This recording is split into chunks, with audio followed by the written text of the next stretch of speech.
Welcome to another episode of Empower Apps. I'm your host, Leo Dion.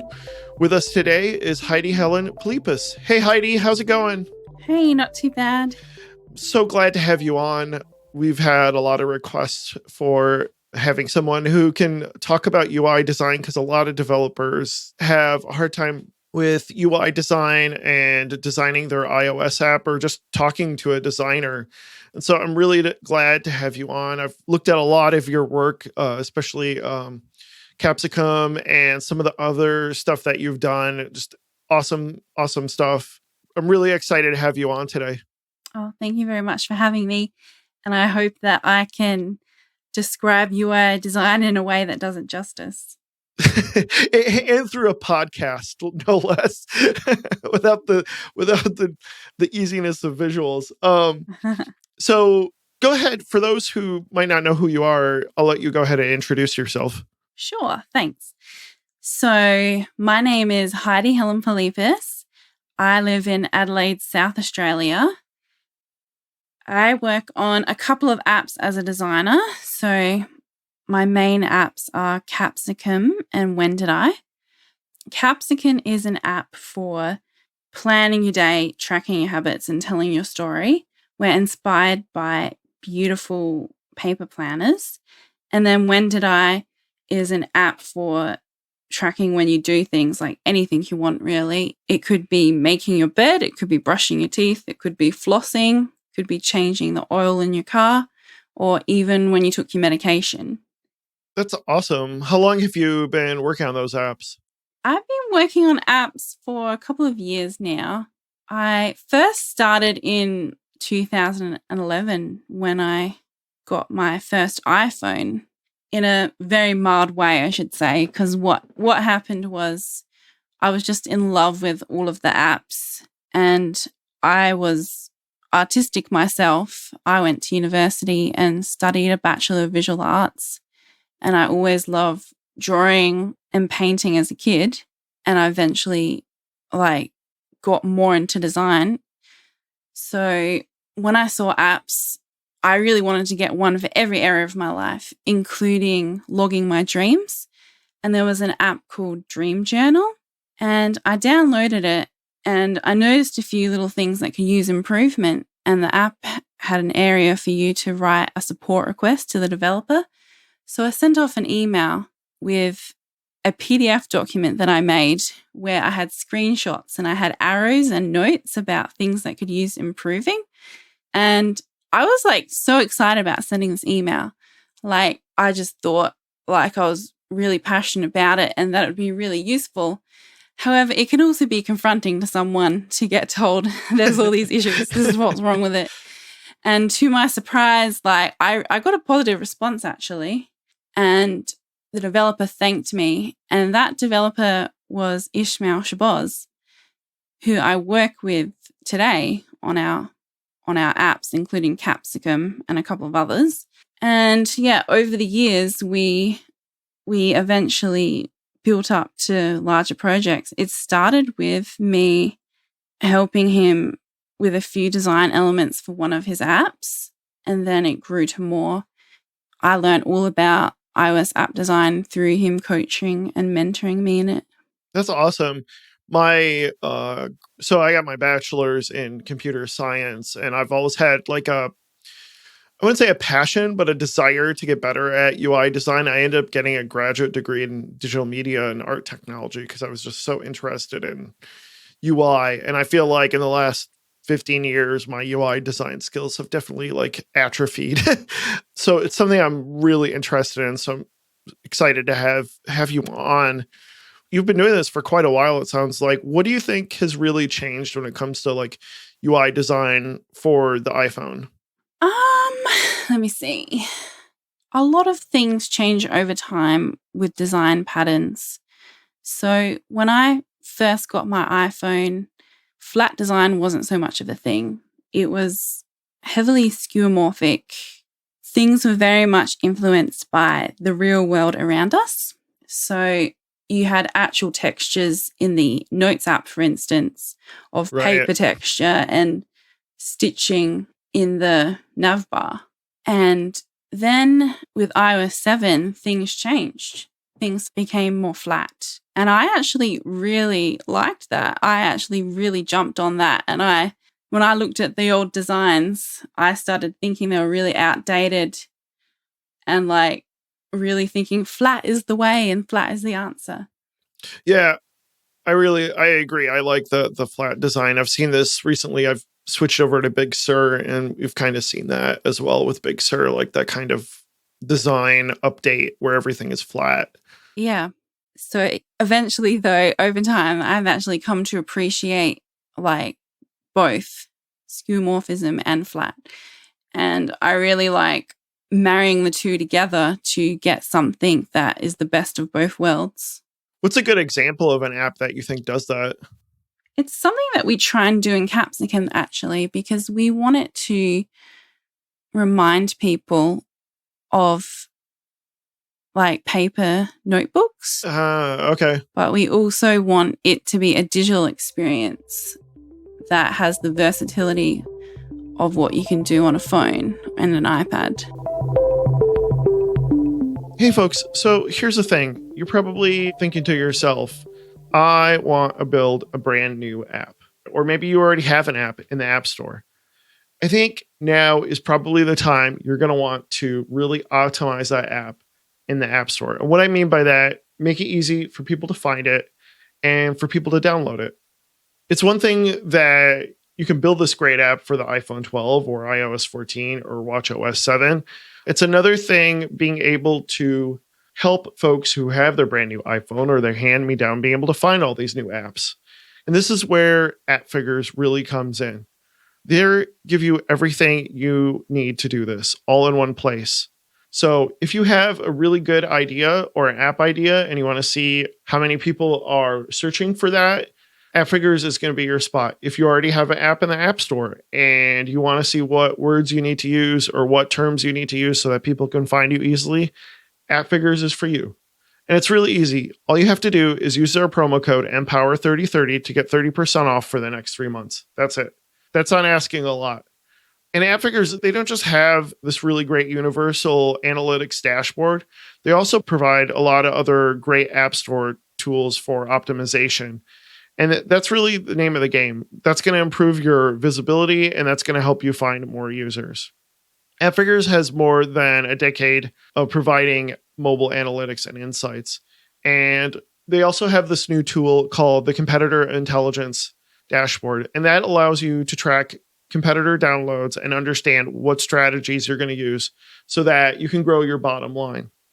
That's the thing. You can have a great idea. You can get users maybe by personally reaching out to them.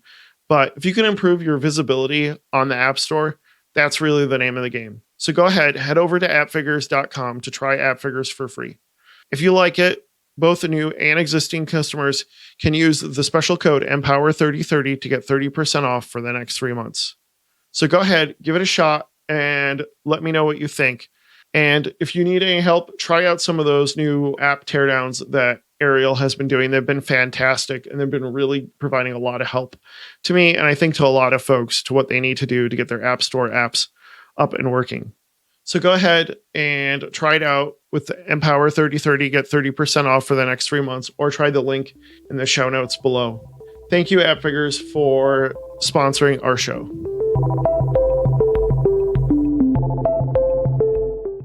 So it sounds like you communicate with Ish quite a bit. What have you found really works with, your 2-person team, but would work with any other team when it comes to like being able to design an app and communicate clearly for the both of you? I think communication starts with mutual respect for one another, understanding you both have different skills to bring to the table. With Ish, he knows all about coding and development. I don't often understand a lot of the constraints. So it's really helpful for me to listen when he gives me feedback on things that I don't know.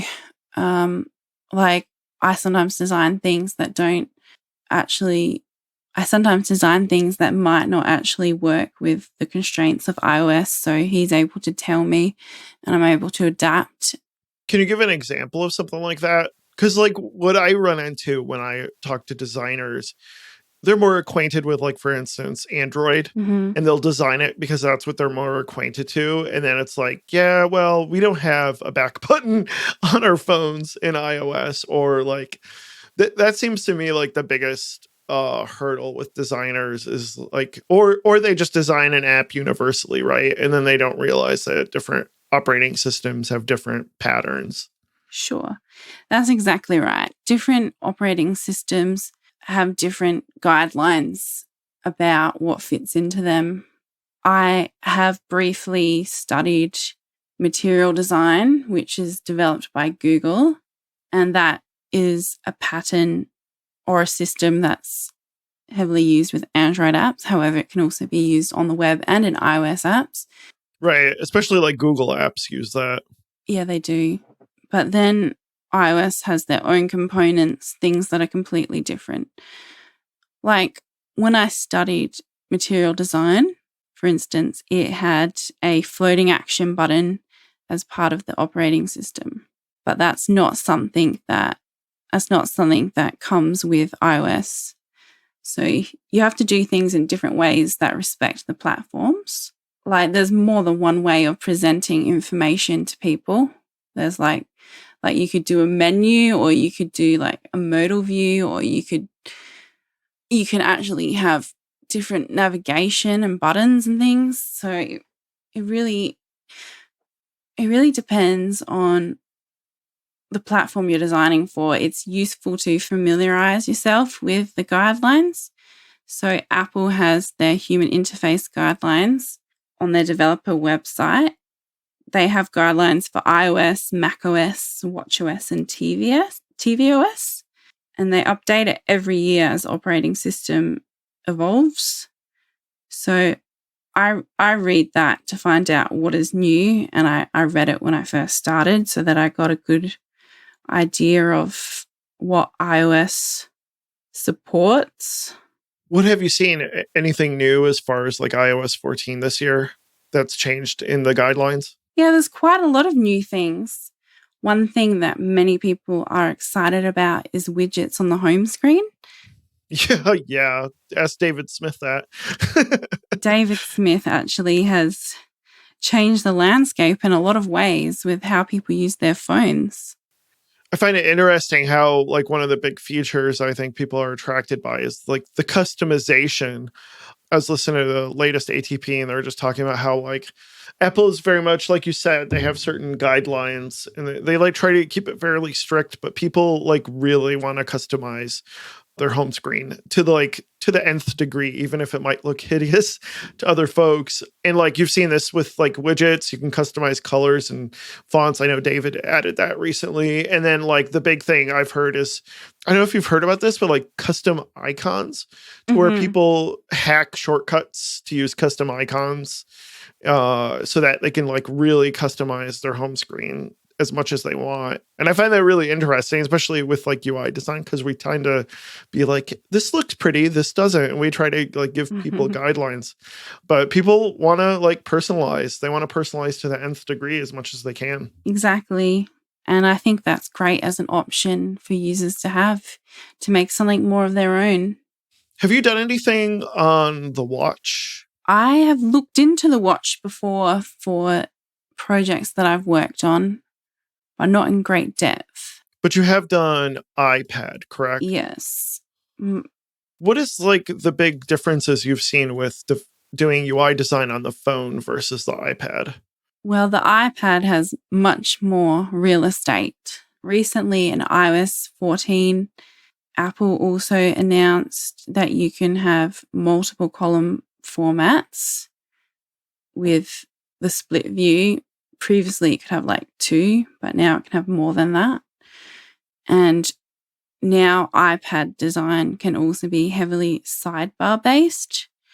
So you can navigate your app using the sidebar, like maybe instead of using a tab bar, for instance, you can put navigation elements in there. And then on an iPhone, you would have those in a tab bar because you don't have room for a sidebar.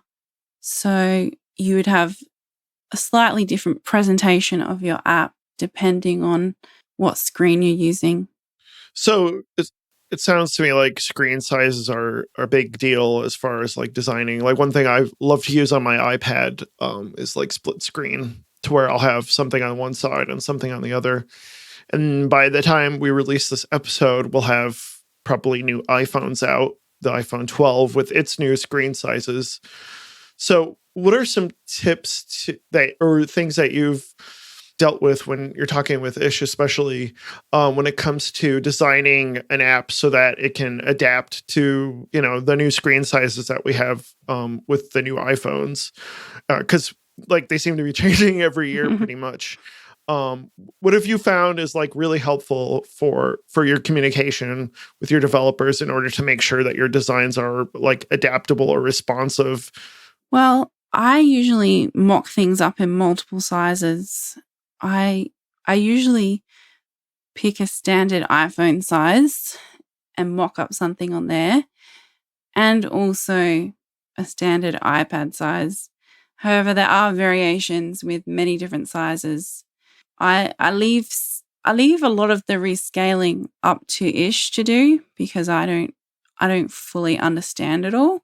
I try and work the best with guidelines that I read and examples I see. And I use also a third-party library from Apple in Sketch that has all of their user interface components. Oh, yeah, I know what you mean. So like where you can go, like people have like usually like a Dribble site or what's the other big UI design resource where you can pretty much, oh yeah, Apple has that too. We'll put a link to that where you can pretty much like they have the Photoshop version and then the Sketch version where you can like use the drag little widgets in your program, your graphic design program. Is that what you're talking about? Yeah. So Okay. it's like a pattern library.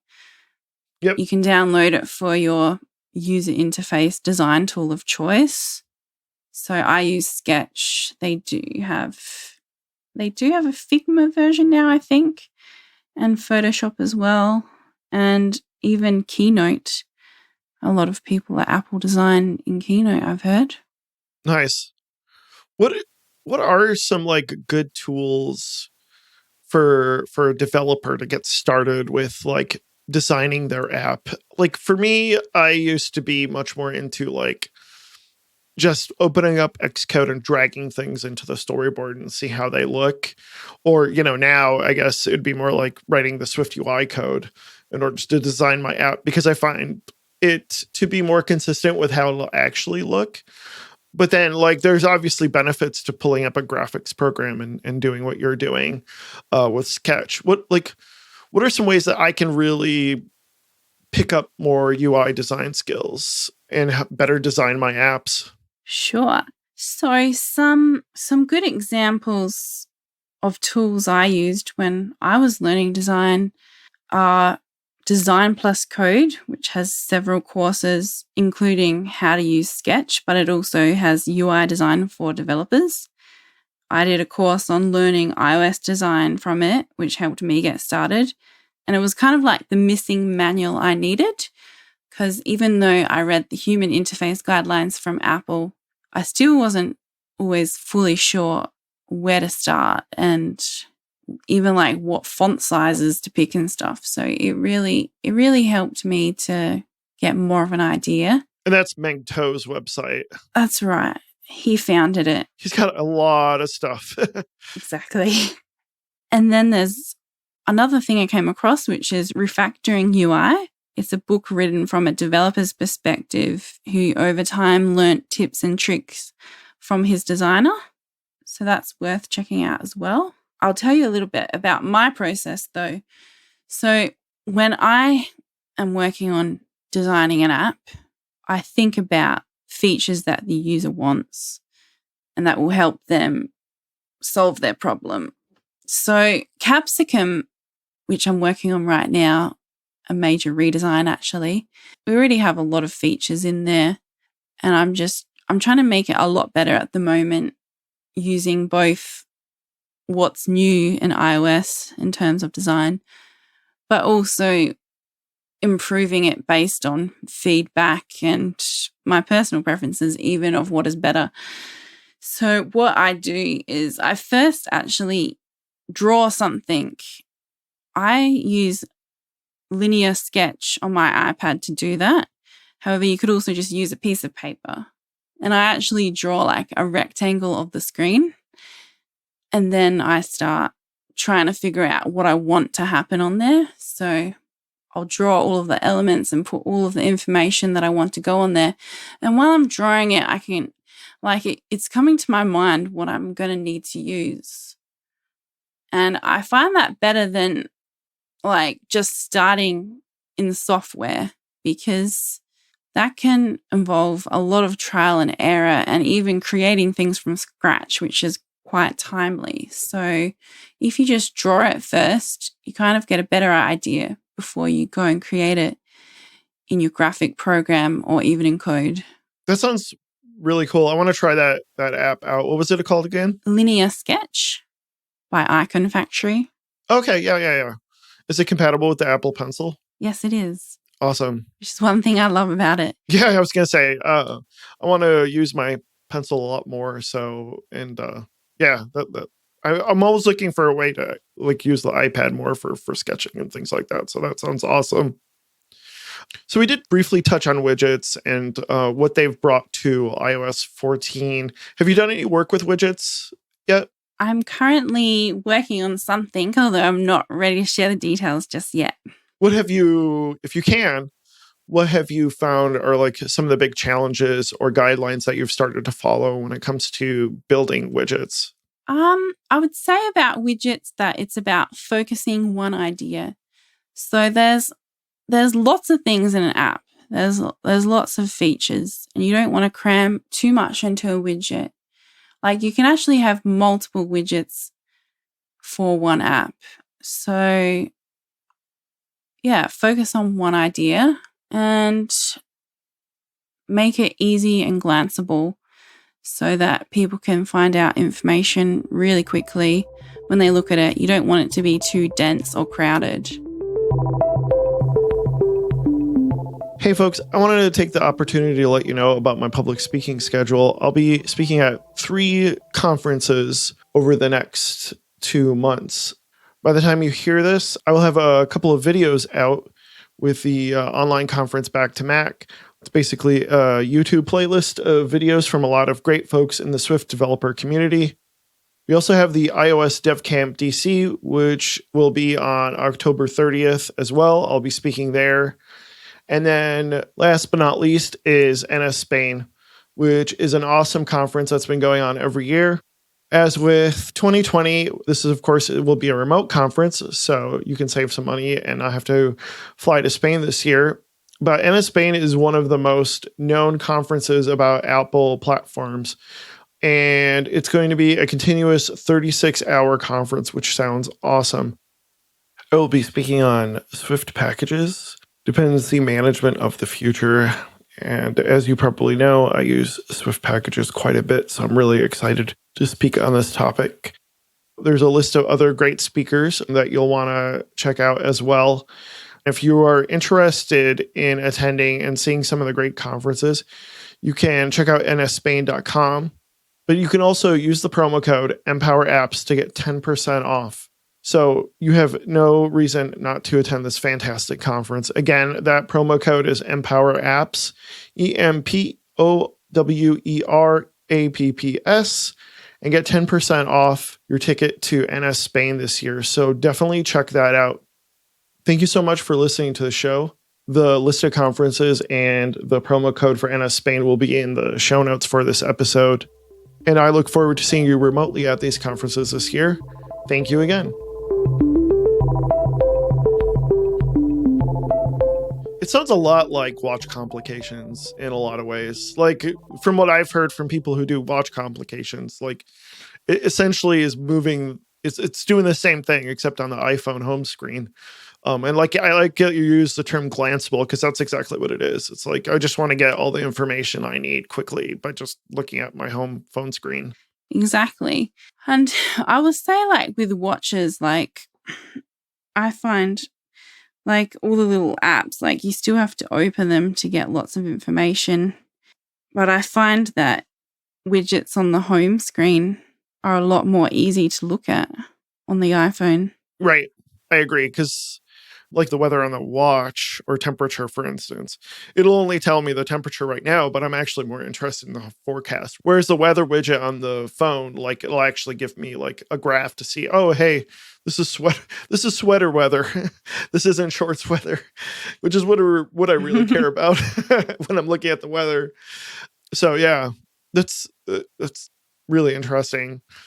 Have you worked with any apps that had a web interface or an Android interface and you had to like deal with the hurdle of having to communicate the differences with iOS versus the web or versus Android? We kind of touched briefly on Android, I guess, but like as far as like how would you explain to somebody what the big difference is with iPhone apps, designing those as opposed to designing a web page? I have worked with one Android app, actually. It was the first thing I started with my designing UI journey, even though I don't own an Android phone. So that was a bit challenging. Like, I have an iPhone. I read the guidelines from Google's material design, which helped me get a big understanding about what's available in their operating system. I think it is important to know there are differences between Android and iOS and web. Like, you can't just take a website and have it look exactly the same on the iPhone or exactly the same on an Android phone. You have to consider what the differences are and what is the best experience for the user of that device.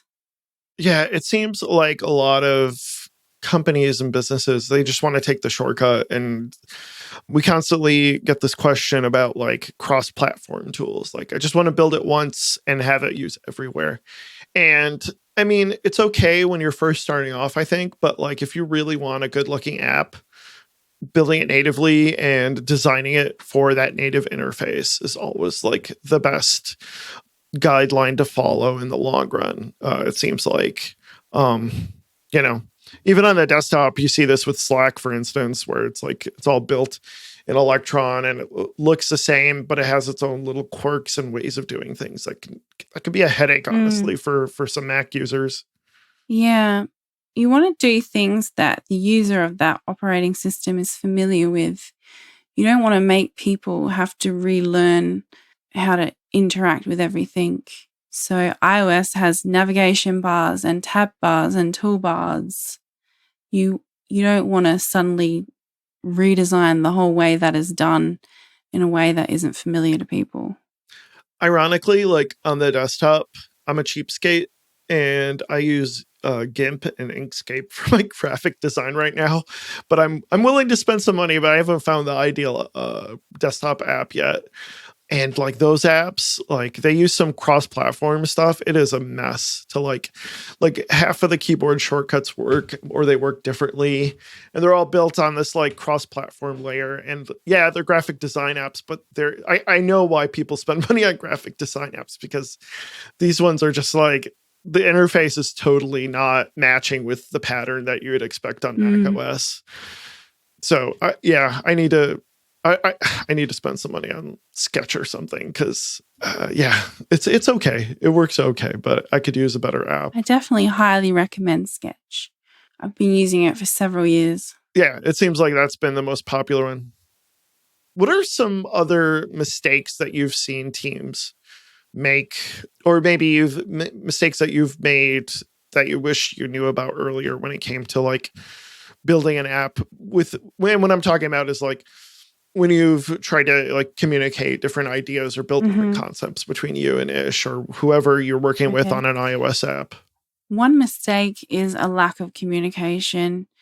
And an example of that is, just say I mock up a design that I would like implemented, and then when I get a beta to test the app, I find things are completely different, not how I laid it out, or not using the specs that I specified. And what would help with that is for the developer to say to the designer, for instance, something like, I wasn't able to do this because of platform constraints, or I'm not finished yet. I'm still going with implementing this. Or even just consulting the designer before doing certain things so they know what you're doing and don't freak out when it's changed. I think another thing is communicating with the designer, not necessarily just that it won't work, but sometimes communicating with them that something is very customized, or that's not the default behavior. It's going to take X hours for me to develop the specific thing. Because I think to a lot of designers, they don't realize what exactly is built in and baked into iOS and what is really customized that they may have seen in a really popular or well-designed app, right?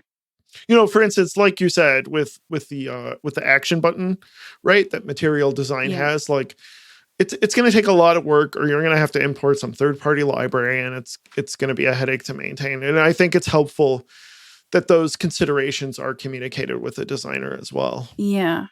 It's very easy as a new designer to not necessarily respect the platform's guidelines or not know what will and won't work. But over time, you actually do learn and do become more familiar with it. And a developer and designer can both help each other by communicating that, what works well for the platform. But even if you do know the rules or guidelines, it is good to know when maybe you can break them. It's first of all good to understand them, but at times you can break them. You can actually do something custom, and that comes back to your goals as well, what you're trying to achieve. Maybe you really want to delight users and blow them away with a really unique experience. Maybe you want to remind them, like we do in Capsicum, of a paper notebook. However, even when I say that, there's certain things that when it comes to digital that are different from real life and are hard to convey. And it is okay to have controls that don't remind people of paper as well. You just have to know what your goals are and what you're able to achieve with what the constraints are as well.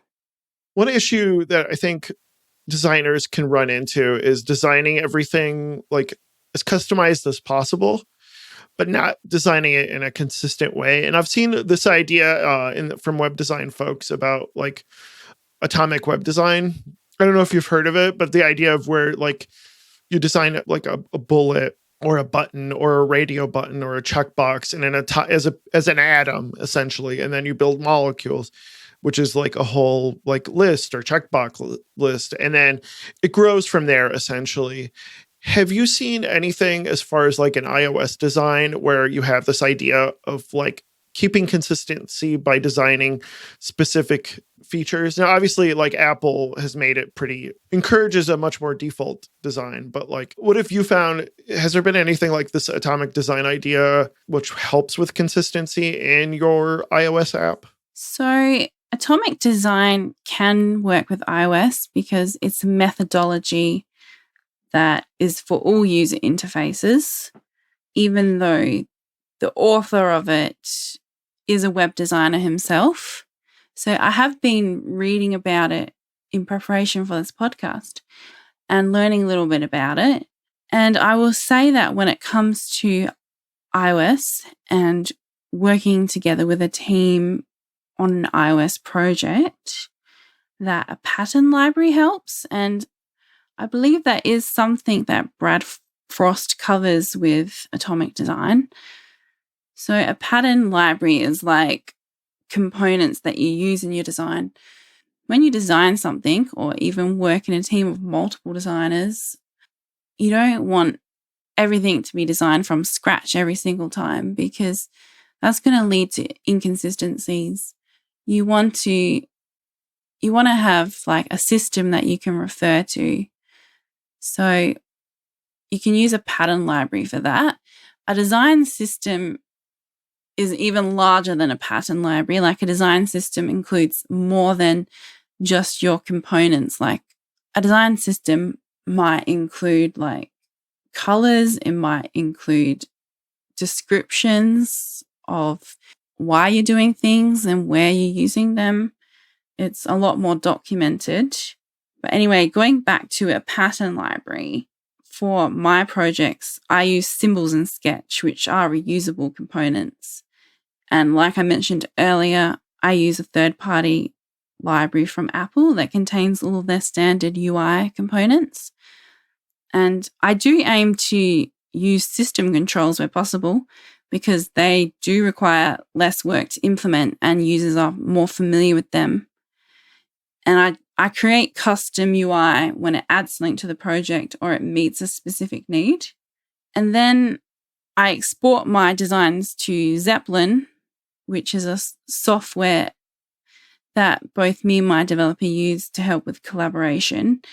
It has tools to inspect the design, like spacing and sizes, so you can find out what the designer wants when implementing it into design to make it consistent.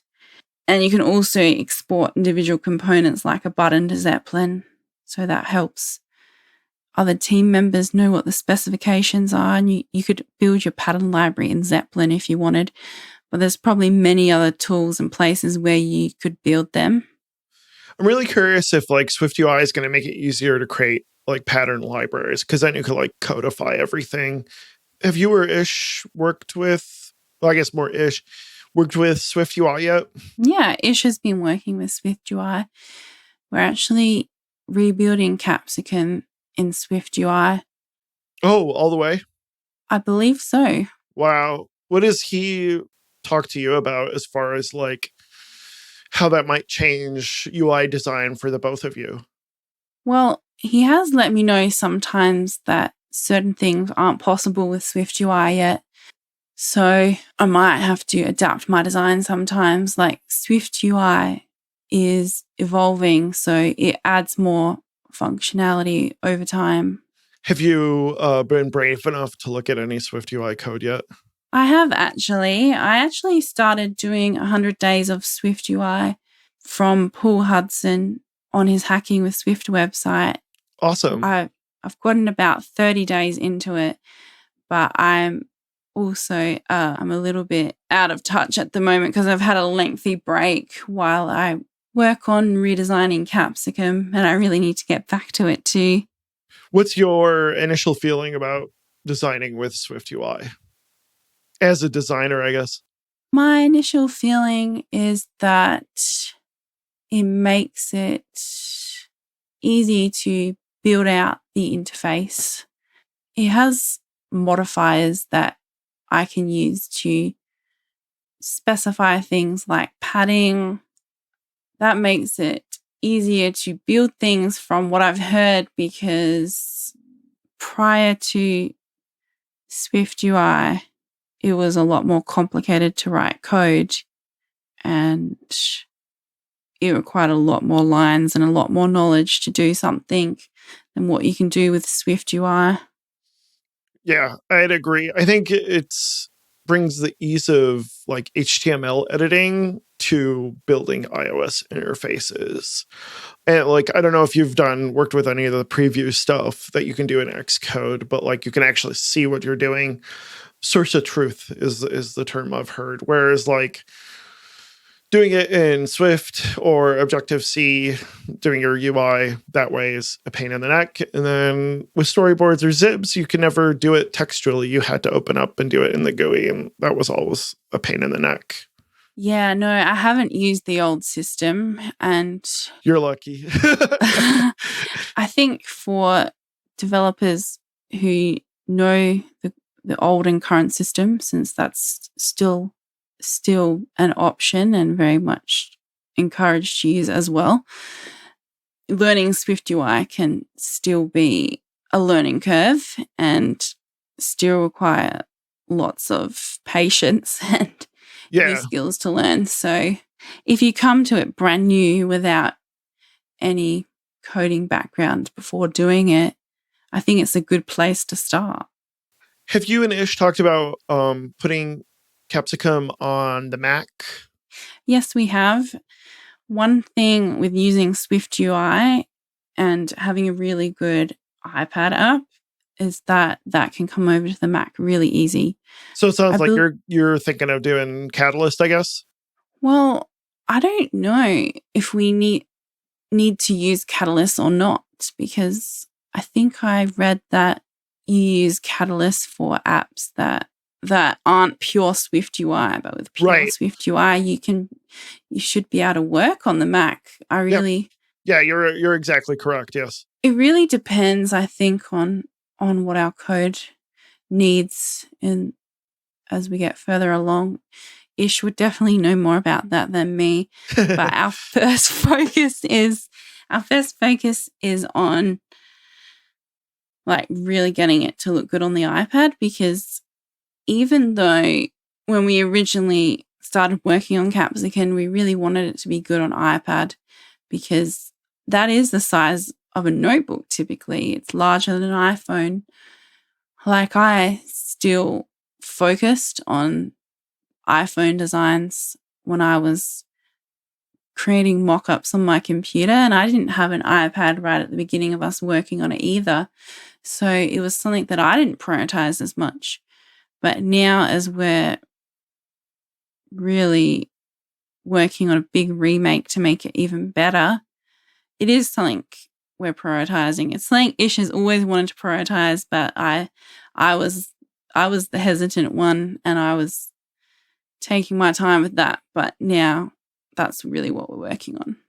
Before we close out, was there anything else you wanted to mention as far as some of the new stuff that we have in iOS 14? Yeah, there is actually. So with iOS 14, as I mentioned previously, there are widgets, but there's also a bunch of other new things. There's new date pickers, menus, and page controls that are quick to scrub with your finger. There are also 750 new SF symbols.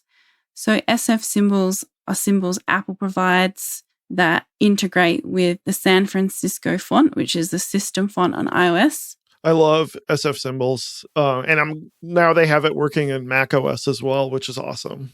Yeah, I really like it too. It just makes using symbols in your app so much more consistent, because they're scalable to different accessibility sizes as well, and they work next to text labels really well. So they also now support multiple colors, and they have several out of the box that work with multiple colors. And they also have more localized symbols as well for languages that have some different script characters, and also left to right text support. And then on iPad, we also have the introduction of the sidebar and multiple columns. Yeah, that's something to think about, the left to right and right to left text, and dealing with internationalization. I think people should consider that when they're designing their app, is what it's going to look like in other languages. Exactly. Well, thank you so much for coming on, Heidi. Really appreciate it. Where can people find you online? People can find me on Twitter at Heidi_Helen. I also have a website, HeidiHelen.com. Don't have much on it right now, but hopefully over time I will have more blog posts on there and more examples of my work. It's just kind of at the beginning of my website at the moment. You can also check out my app's Capsicum. There's a website for that, capsicum.app, and also my app When Did I, for tracking when you do things. That is when did I.app.